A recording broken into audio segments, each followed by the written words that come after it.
Good afternoon, Pastor Win. Hi, good afternoon, Reverend. May I hear from you how you were raised in your family and how you became a member of a 콜로니아 Church of Nazareth? Well, fortunately for me, my ancestors were converted from paganism to Protestants in the late 1850s. And from there on, all my ancestors were ardent Protestants, including my parents and my grandparents. So I was raised as a Christian Protestant. My father was a strict disciplinarian.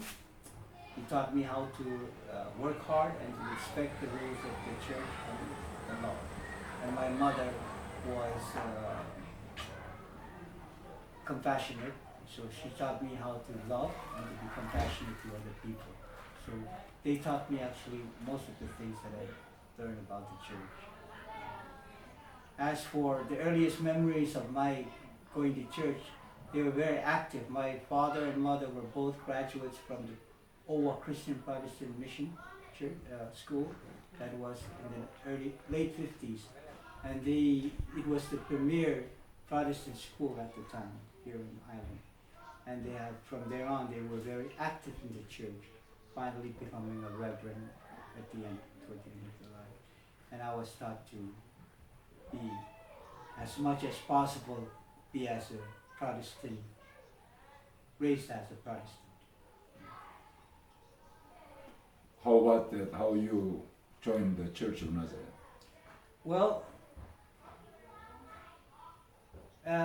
in 2006, when my father passed away, my mother had already gone to the Lord in 2004, so I had no mentors at the time. So I had been with as a deacon with the church of the UCCP for 10 years already. But due to several issues, I decided to leave the church. I will not talk about that. But I decided to first go to the PMA Church of the Mesita, where I attended from 2006 up to 2009. That's where I was baptized as a Christian, born again. And then in early 2010, my car broke down, and me and my children were unable to attend church because we had to transport them up and down. So I was unable to do that. So we had not been going to church for about 8 or 7 months. And in late October of 2010, I came across this sign when I was going to telecom, and this sign says, "The Kollonia Church of the Nazarene." And quote, there was a slogan that says, "Making disciples of all nations."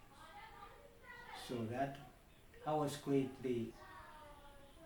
great joy with me at the time, because we were not going to church for so long a time. I found a church so close by. It's just a walking distance. So I decided to investigate. So the next Sunday, me, along with my children, we went there, sat and listened to what was being said. And I was comparing it with the doctrines of the Protestant church, if they had the same doctrines. And I found out that it was. So from there on, I decided to be part of the church.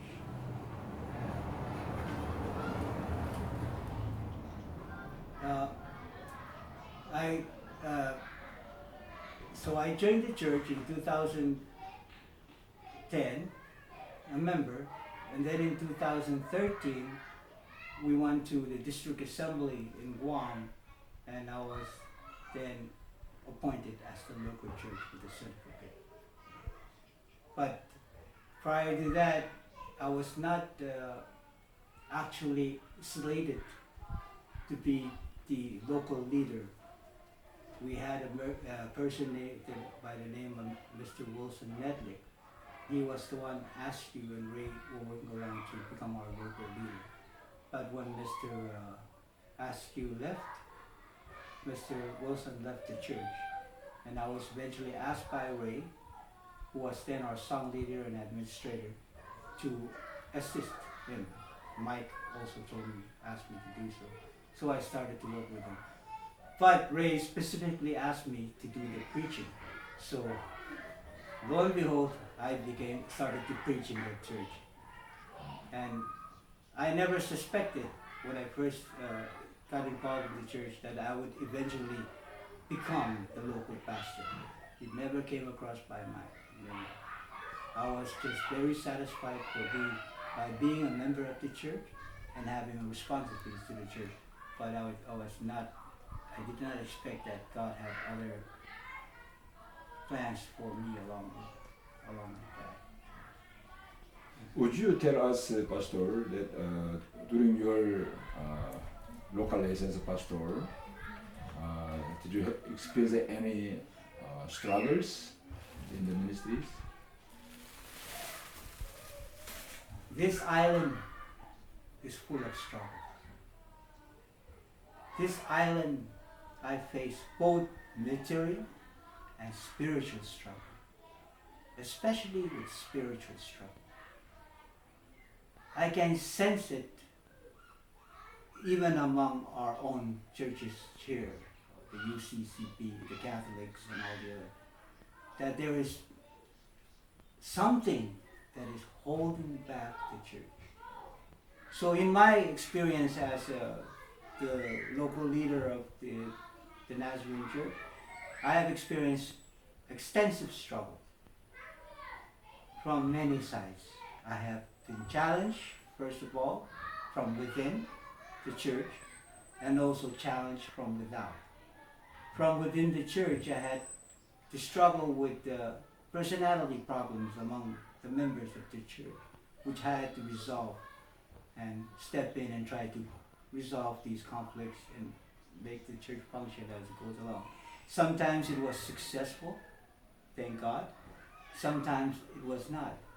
And when it was not, I usually lose a member of the church. So it was very, not good for me. I did not feel good about those things.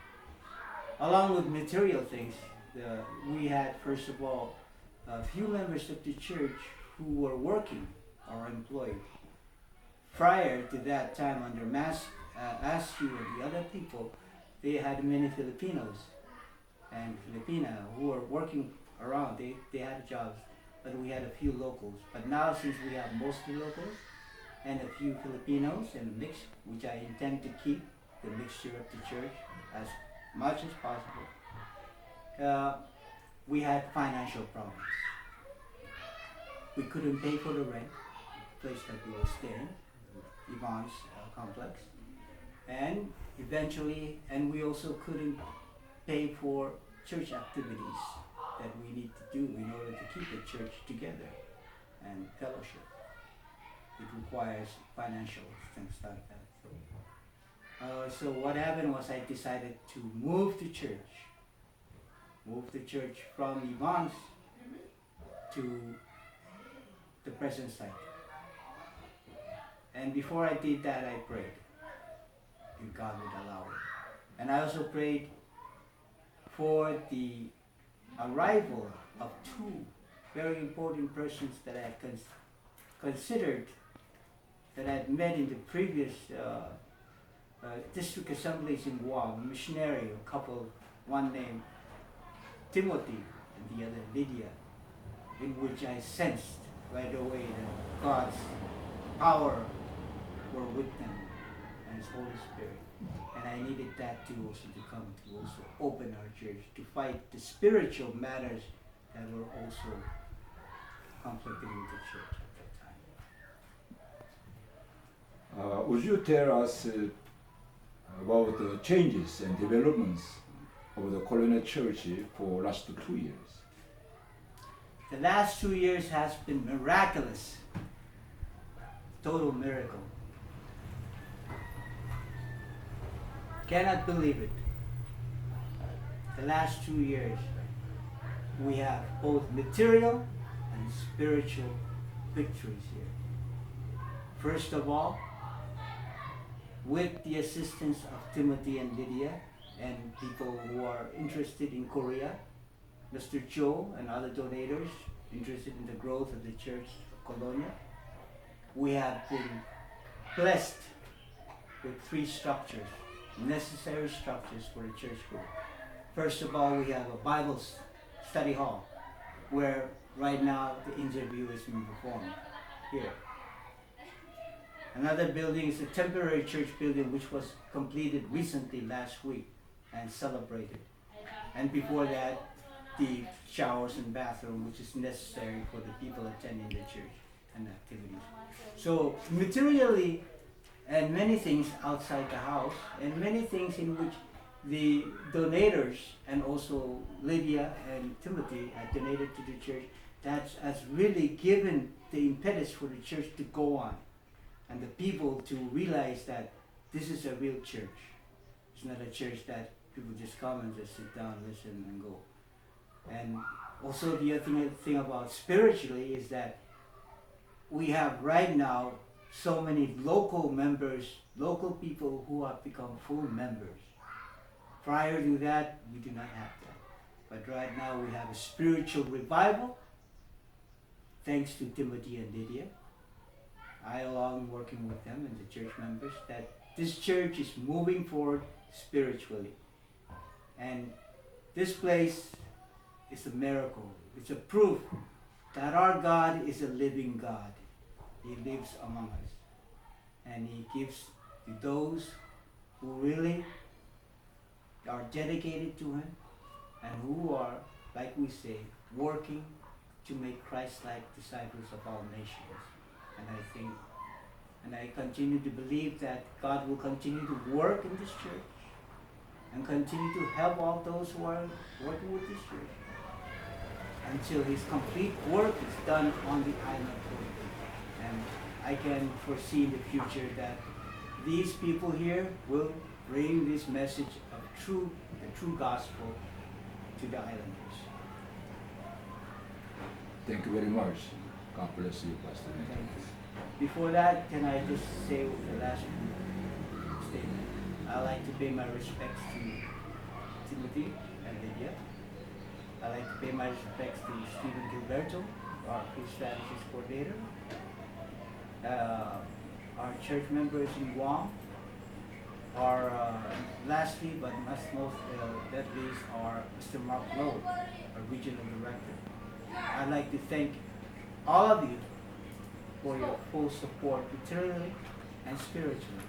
And I'd like to ask you to continue to pray for us, and God will bless everyone. Thank you.